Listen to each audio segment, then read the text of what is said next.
In this video tutorial, I'm going to teach you how to do three specific things. The first thing I'm going to teach you is how to actually get a document the right size that you want to work with. So, as I've told you in the previous introductory video, you're creating a poster for the Dartmoor Hybrid Centre.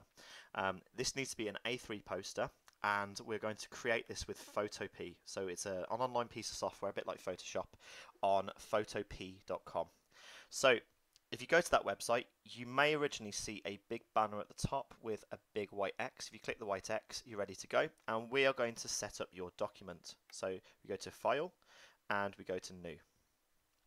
When you get this panel open, you should see Social, Print, Photo, Screen, Mobile, Ads, etc. down in the bottom left-hand side here. Just ignore these things for now. You can use them at some point in the future if you ever use this software, but we're not really going to use them for this particular project. So we're going to click on Print, this little button here. And there are several sizes. You've got A3, A4, A5, A1 being the largest size of poster you can have, A4 being the average size of letters that you get sent home and what comes out of our printers at school, A5 being half the size of that, being the sort of booklets you get. So we definitely want A3, which is your sort of slightly larger poster size paper. Once you click on that, you should see the grayed out box and you click on Create. So we have the document set up.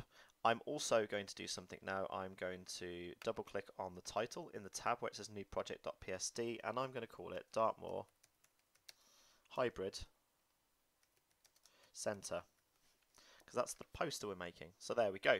So that's literally how you set your document up and you're ready to go. I'm now going to show you how to save your work at the end of the lesson so you've got it for use later on. Because unfortunately, Photop, being an online app, doesn't allow you to save your work into the cloud through their services because it's free and it would cost them a lot of money if they had to save all of the work that individual users did.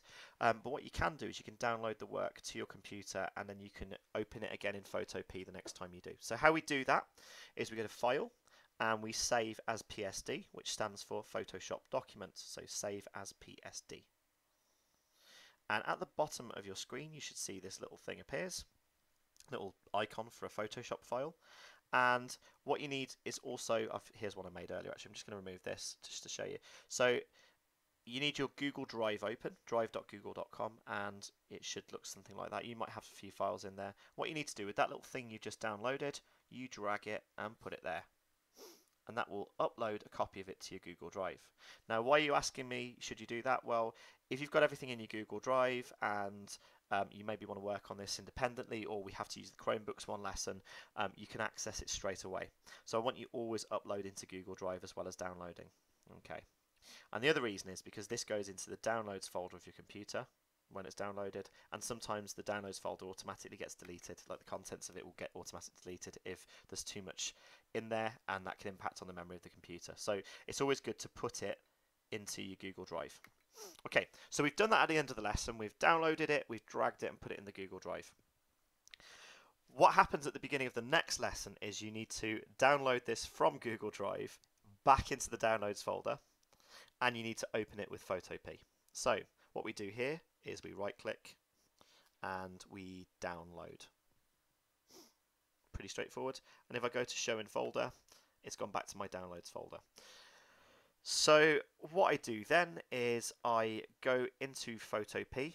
I've already got this open to be fair, but I'll go back in and I go to File and Open, and I should be able to navigate to my downloads folder. It might just be this PC, so just click Downloads on the left hand side there, and that's it, and double click on that and it should open the file for you. So that's it. That's how to create the right size for your file, how to save it at the end of the lesson to upload it to your Google Drive, and then how to get it from your Google Drive and back into Photop at the beginning of the next lesson.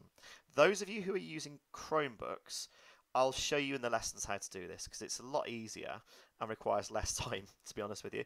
So that should be a bit more straightforward if you're using a Chromebook. But if we're using the PCs and say you have lessons where you're on Chromebooks as well, this tutorial should obviously show you how to do all those things.